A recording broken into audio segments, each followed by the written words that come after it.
clip mới. Ông đổ chưa vô.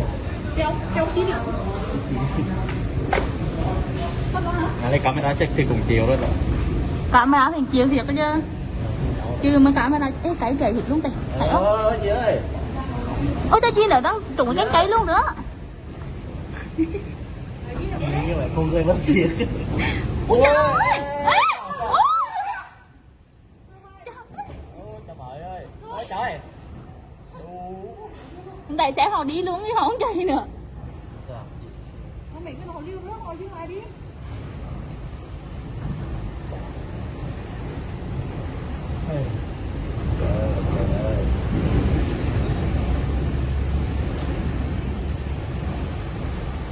Tao lên ở nhà ngủ.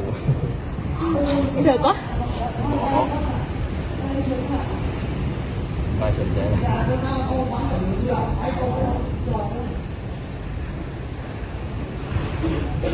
Ghế là nuôi như này đi. Ơi.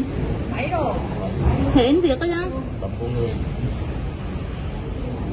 Ô tô lại rồi.